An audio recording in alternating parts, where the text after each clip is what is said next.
Hola de nuevo, aquí estamos en el blog de Mireia de Garens Advocats.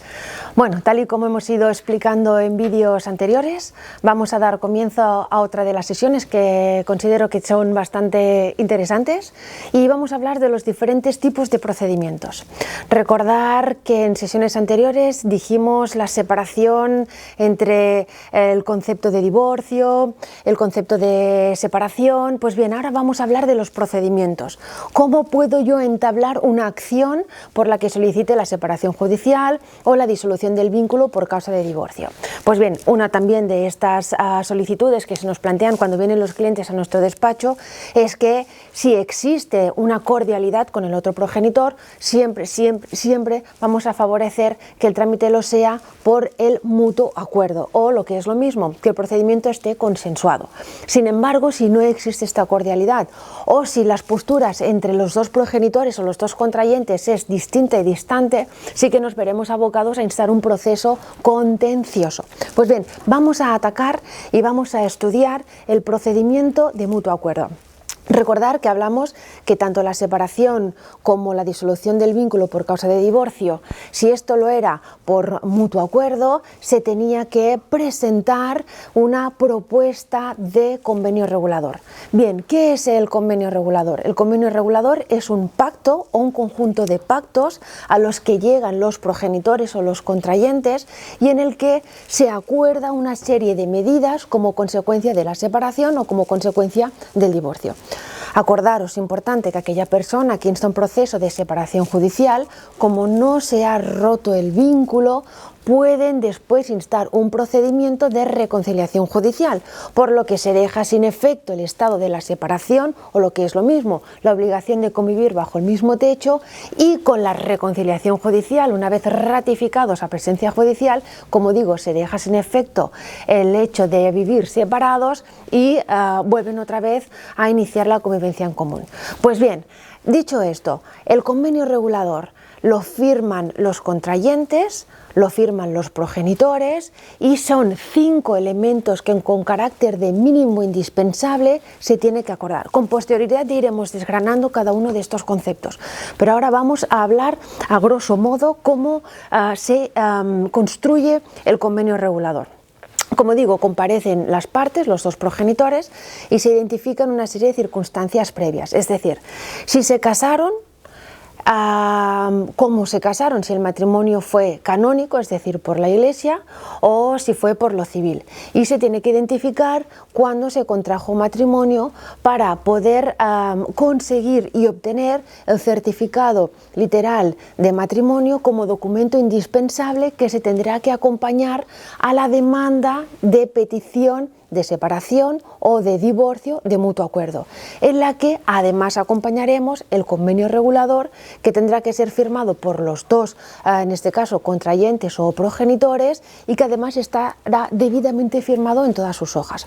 Pues bien, como decimos, como antecedentes decimos pues que este matrimonio contrajo esta unión marital en fecha determinada, en la localidad determinada, y se acompaña junto con la petición, que es la demanda, el preceptivo certificado literal de matrimonio. Se dice también y se tiene que especificar si como consecuencia de la unión marital, cabe decir también que cuando una pareja tiene descendencia y también rompe la relación, también se vio abocado a instar un proceso de, en este caso, de guarda y custodia, régimen de visitas y alimentos a favor de menores, ¿de acuerdo? O sea que este convenio regulador, al igual que lo aplicamos en los procedimientos de separación de mutuo acuerdo o disolución de vínculo conyugal por causa de divorcio de mutuo acuerdo, cuando los contrayentes, en este caso los progenitores, no están casados, pero existe descendencia, también se verán abocados a instar otro procedimiento que no se llamará separación ni se llamará divorcio, pero se llamará de guarda y custodia. ¿Correcto? Pues el convenio regulador también deberá ir firmado por los, en este caso, progenitores. Bien, pues dicho esto, ¿qué decimos? Que como consecuencia de la relación marital o la relación more-uxorio, ha habido descendencia en las personas de, y hay que identificar los nombres y apellidos de los hijos que han habido de la relación sentimental o marital. Y además también se debe de acompañar, porque estamos estudiando el procedimiento de mutuo acuerdo, a la petición de separación o divorcio o guarda y custodia, el preceptivo certificado literal de nacimiento de los menores. Si del matrimonio, de la relación sentimental, ha habido descendencia y esta es mayor de edad, también tendremos que identificarlo en el convenio regulador. Otro de los apartados o circunstancias que como antecedentes tenemos que identificar en el convenio regulador es el último domicilio familiar, donde estuvo residiendo la pareja o el matrimonio. ¿Por qué? Porque el último domicilio familiar es el que dará la competencia al juzgado a la hora de presentar la demanda. Bien. Una vez nosotros hemos identificado en el convenio regulador estos antecedentes, ya tenemos que pactar cuáles van a ser las consecuencias de la ruptura. ¿Y cuáles son estas 5 mínimo consecuencias que nosotros como progenitores tenemos que acordar en todo convenio? 1. Respecto de la guarda y custodia. La patria potestad también es otro de los elementos que se tienen que estipular en el convenio regulador. Acordaros que ya comentamos qué significaba la patria potestad en otro de los pods anteriores y las diferencias con la guarda y custodia. Pues bien, dicho esto, determinada el tipo de ejercicio de guarda y custodia, si esta será compartida, si esta será individual, también tendremos que hablar del capítulo de alimentos. Recordar, que también lo hemos mencionado en otros capítulos, que aunque haya custodia compartida, no significa que no se fije una pensión de alimentos. Recordar que la contribución a los alimentos de los menores irá en función a la capacidad económica de cada progenitor, con lo cual es totalmente compatible, porque hay un error bastante difundido, que si hay custodia compartida sí que puede haber pensión de alimentos. Hablaremos después en otros capítulos con más detenimiento cada uno de los conceptos. Volveremos a insistir en los derechos y deberes inherentes a la patria potestad.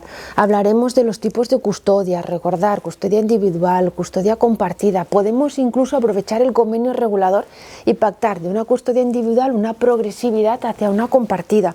Podemos hacer un tipo de custodia sui generis, es decir, un tipo de custodia que es a lo que a los dos progenitores les haya funcionado bien, incluso en constante matrimonio o en constante relación sentimental. No tiene por qué haber una paridad en los tiempos, se puede perfectamente repartir las funciones y las atenciones de los niños en función al horario de cada uno de los progenitores. ¿Por qué insistimos los abogados que sí se puede? Lo mejor, desde luego, es un convenio regulador, porque te permite flexibilizar las medidas y flexibilizar los pactos a las circunstancias de cada uno. Se pueden prever diferentes escenarios. Un caso, pues hasta que el niño pequeño de los 2 alcance la edad de los 7 años, será exclusiva. En el momento en que alcance los 7 ya será compartida, y fijaremos una compartida incluso por unos determinados días, hasta luego establecer o fijar por semanas. Más capítulos que tenemos que negociar en el convenio regulador. Hemos hablado patria potestad, hemos hablado la guarda y custodia. Pues bien, régimen de visitas. En el caso de que se hubiera hablado, por ejemplo, de una custodia a favor o exclusiva de uno de los dos progenitores, tenemos que establecer un régimen de visitas, que ya lo hablaremos en más profundidad en otro post. ¿Por qué? Porque el régimen de visitas también puede ser específico, tiene que ser un régimen de visitas que además se pueda cumplir por el progenitor que no sea custodio. ¿Y cuál es el régimen de visitas habitual que se suele fijar con carácter de estándar cuando hay una custodia exclusiva en favor de uno de los progenitores? Pues suele ser fines de semana alternos desde el viernes hasta el lunes. Repito, insisto, en otro blog lo hablaremos con más detalle porque considero que es importante. Y un día entre semana, cuando el progenitor tenga a los menores el fin de semana. La semana que no tenga el progenitor a sus hijos el fin de semana, pueden ser 2 tardes intersemanales con pernocta. Pero insisto, eso se puede adaptar en función al acuerdo al que lleguen los progenitores. Evidentemente, si alcanzado el acuerdo, este se modifica de mutuo acuerdo, lo que vale es el pacto al que alcancen los progenitores. Si hay desacuerdo, tendremos que leer el documento, el papel. Yo siempre digo lo mismo, el convenio regulador, lo mejor es esconderlo, guardarlo en el cajón. Luego, cuando haya un problema, haya una discrepancia o haya una circunstancia de la cual los dos pues caigamos en el error, miraremos el convenio y miraremos y nos tendremos que cumplir con lo que está pactado en dicho documento.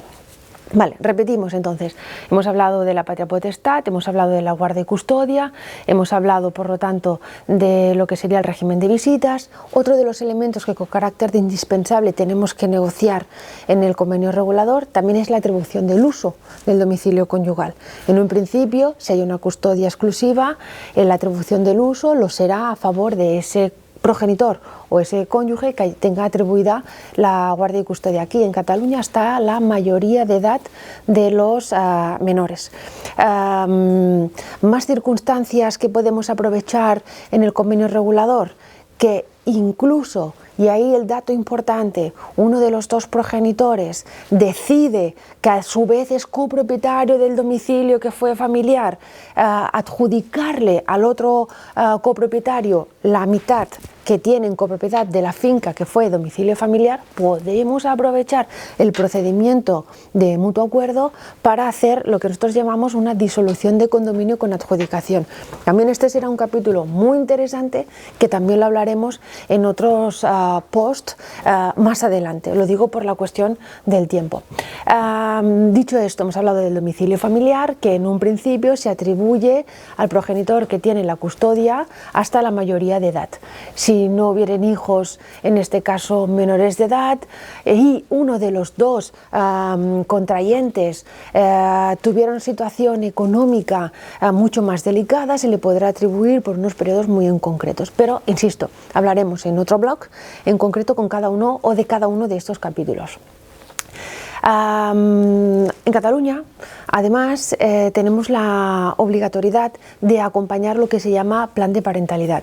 El plan de parentalidad es un documento anexo o incorporado en el cuerpo del mismo convenio regulador, en el que se especifica cómo cada uno de los progenitores se va a encargar, cuando tenga consigo a sus hijos, de las tareas con respecto de los pequeños. Es decir, cómo se va a ejercer el tipo de custodia, quién va a ir a recoger a quién en dónde. Por ejemplo, si tenemos la custodia por semanas, pues si es de lunes a lunes, un progenitor lo tendrá a la salida del colegio, del centro escolar del lunes, y lo acompañará al lunes siguiente a la entrada en el colegio.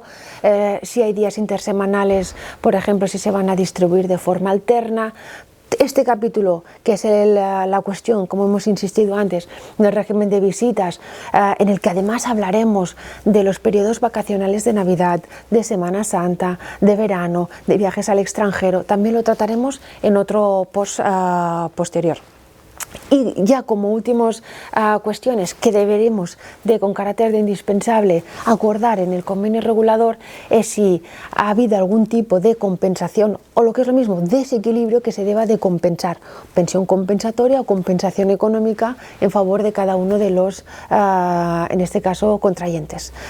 Estos acuerdos a los que se les dará forma para que sean válidos deben de ser consensuados, deben de estar firmados y deben de estar acompañados junto, como mínimo, los certificados literales de nacimiento y de matrimonio, en este caso de los contrayentes y de los hijos, y una vez presentada la petición de separación, de disolución de vínculo conyugal por causa de divorcio, de guarda y custodia, los dos comparecientes deberán de acudir a presencia judicial para ratificar el convenio, lo que es lo mismo, reconocer las firmas.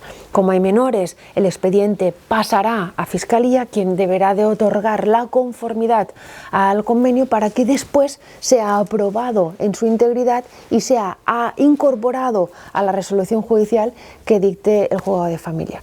Pues bien, creo que este es un resumen de cuáles son los trámites y cuáles son los documentos que se debe de acompañar si nuestra intención es reconducir el tema por el mutuo acuerdo, que insistimos, consideramos que es lo más conveniente y lo mejor para todos, y cualquier cuestión que se pueda prever, la magnitud del convenio te permite hacer como decimos, estas adaptaciones en función, así se prevé pues un cambio de domicilio familiar o un viaje al extranjero o un tipo de cambio de custodia en función a la edad. Y además de ser, repito, muy interesante poder aprovechar el procedimiento, las ventajas son desde luego a todas luces mejores que era un proceso contencioso. Y hasta aquí el capítulo relativo al procedimiento de mutuo acuerdo y el convenio regulador. Gracias por estar aquí con nosotros.